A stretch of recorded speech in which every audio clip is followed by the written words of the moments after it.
YouTube? I wanted to just thank you guys so much for your patience. It's been such a crazy week.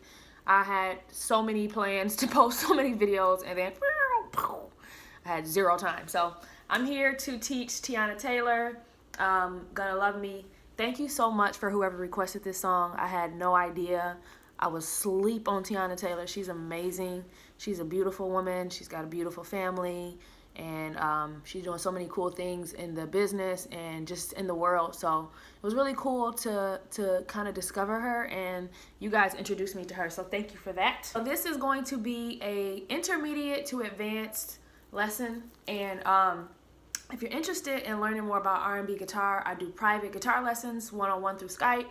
And I'm also running a boot camp through March. Most of it is full, but I have a few slots left. So if you're interested, email me at ashleyjunoguitar@gmail.com, and someone from my team will hit you back. Other words, these chords are, I'm not going to explain them too much in detail because any intermediate to advanced player will probably already know them. I'm more so going to talk about the feeling and the tone and the placement and the technique kind of used, which is really, really cool for this song. So the first chord is going to be C sharp major 7.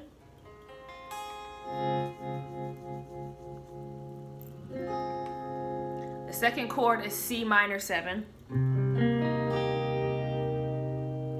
And then the third chord is a F minor. And then the next chord is just a C sharp minor arpeggio. So if you think about C sharp minor, that's a C sharp minor 7 arpeggio. So basically a C sharp minor arpeggio. It's similar to doing that, but instead of that, you're going kind of hard to grab. Hey, cool lady walking by. This lady walks by every day, and she always has this cool coat on, and I'm like, that's a cool coat. Anyways, so you have C sharp minor 7. C minor 7, F minor 7, and then the C sharp minor arpeggio. And that's just the notes of a C sharp minor chord. The cool thing about that shape is that it looks like it's really difficult, and when I first heard it, I was like, what is that chord? But it's just kind of like the voicing is what makes it sound kind of cool. So it's not very difficult in theory, but to hold your hand like that may be a challenge. So just kind of work on it and stretch it out. So yeah. So the way that the guitarist, the way that the guitarist kind of played that C sharp minor, the C sharp major 7 chord. Okay. So what I'm doing is I'm just literally strumming the chord down. And then I'm coming back on the B and the G string. All right, let me get a little bit closer. Okay, and then hitting that high E string twice, which I really liked because I think in a lot of R&B, a lot of people do this. That's like a really kind of common or famous R&B lick, but I really like the way he did this different. It was kind of like, I don't know, it was just cool. And then going down to the C minor.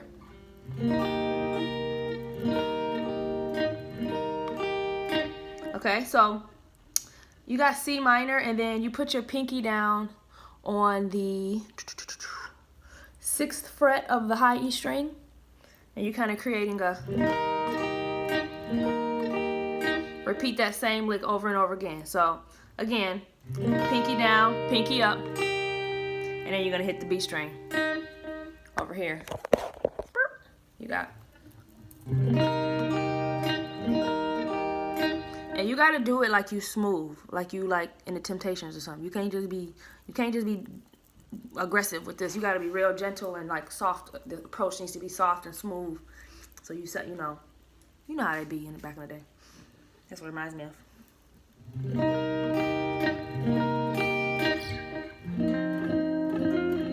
When you get to that F chord, instead of just, again, everyone always wants to do this.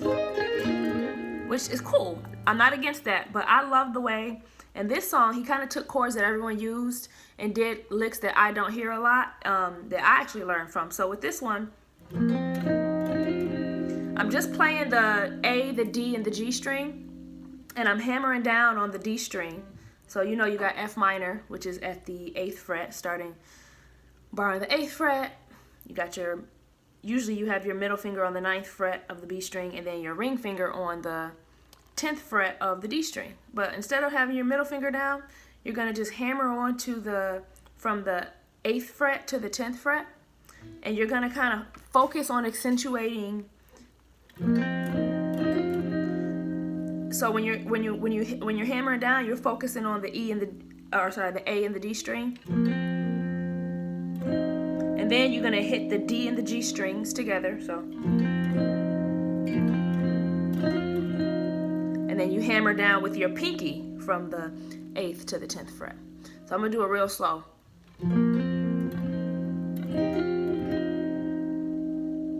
Again.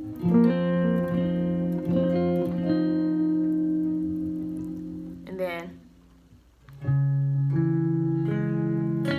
the C sharp minor arpeggio shape. All right.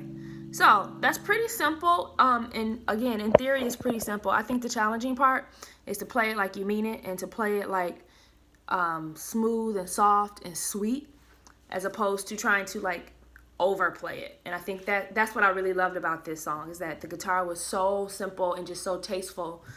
So again, I'll play it, put everything all together. You got.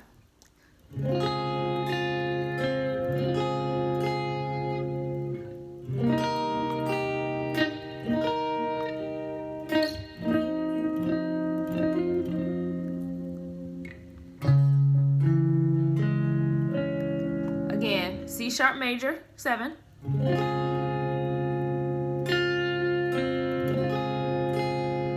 Going back to C minor, put your pinky down on the 6th fret. And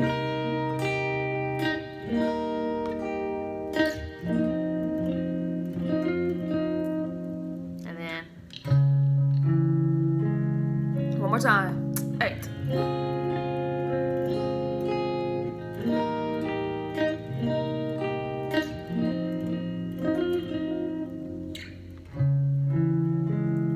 Gotta play it one more time. Woo. Whoever, I gotta find out who this was playing.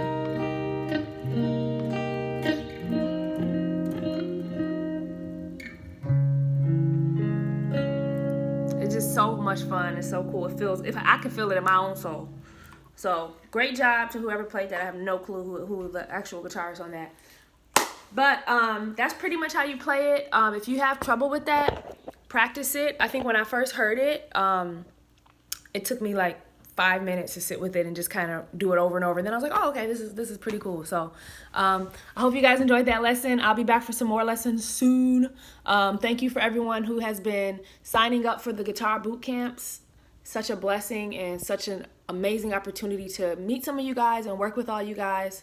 It's been so much fun, and I'm going to talk more about that later. But if you're interested, sign up at ashleyjunoguitar@gmail.com.